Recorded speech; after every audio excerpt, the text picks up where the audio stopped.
23 June 2025 কাতারের আকাশে একাধিক বিস্ফোরণের শব্দ।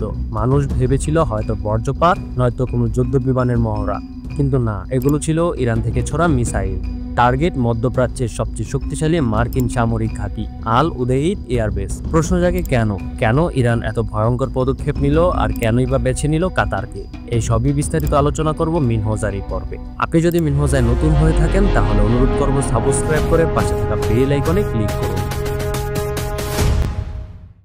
ইরানের রেভলিউশনারি গার্ড ছুড়ে দেয় অন্তত 6টি মিসাইল, সবগুলোর উদ্দেশ্য প্রণোদিতভাবে মার্কিন ঘাঁটির দিকে। এই ঘাঁটিতে অবস্থানরত ছিল প্রায় 10,000 মার্কিন সেনা, আর এখান থেকেই সমগ্র মধ্যপ্রাচ্য জুড়ে মার্কিন বিমান অভিযানের কন্ট্রোল হয়। কাতারের নাগরিকরা জানালেন আকাশে আগুনের মতো কিছু দেখা গেছে। বিস্ফোরণের শব্দ ছিল খুবই জোরালো, কিন্তু সৌভাগ্যবশত ডিফেন্স সিস্টেমের কারণে বড় ধ্বংস বা হতাহতের খবর নেই।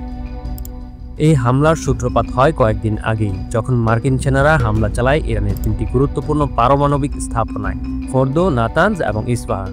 এই হামলাগুলোতে ব্যাপক ক্ষতি হয় ইরানের পরমাণু কর্মসূচি, আর তারই প্রতিক্রিয়ায় ইরান চালায় operation Gulf tidings of victory, যুক্তরাষ্ট্রের ঘাঁটিতে সরাসরি পাল্টা আঘাত। ইরান জানায়, আমরা রক্তের বদলে রক্ত চাই না, আমরা সম্মান ফিরিয়ে আনতে চাই। কাতার তাৎক্ষণিকভাবে এয়ার স্পেস সাময়িকভাবে বন্ধ ঘোষণা করে। যুক্তরাষ্ট্র জানায় তারা পরিস্থিতি মূল্যায়ন করছে, তবে প্রতিক্রিয়া জানাতে প্রস্তুত। ইসরায়েল সতর্ক অবস্থায় চলে যায়, যদিও সরাসরি এই ঘটনায় তাদের জড়িত থাকার প্রমাণ পাওয়া যায়নি। সৌদি আরব, তুরস্ক এবং সংযুক্ত আরব আমিরাত গভীর উদ্বেগ প্রকাশ করে। বিশ্ব মিডিয়া বলতে শুরু করে, is this spark for world war 3?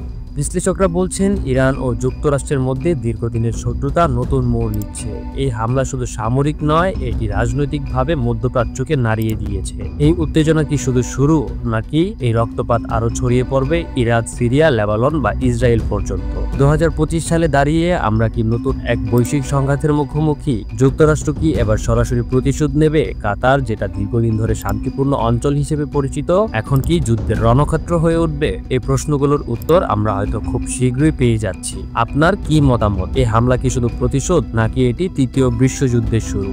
এতক্ষণ আমাদের সাথে থাকার জন্য ধন্যবাদ। দেখা হচ্ছে আগামী পর্বে। ততক্ষণ আমাদের অন্যান্য ভিডিওগুলি দেখতে থাকুন, এবং আমাদের ভিডিওগুলো ভালো লেগে থাকলে লাইক এবং শেয়ার করুন। আমাদের ভিডিও প্রকাশিত হওয়ার সাথে সাথে দেখতে চাইলে মিনহোজা সাবস্ক্রাইব করে পাশে থাকা বেল আইকনে ক্লিক করুন, এবং আমাদের ভিডিওগুলি ফেসবুকে দেখতে চাইলে মিনহোজার ফেসবুক পেজ লাইক এবং ফলো করুন।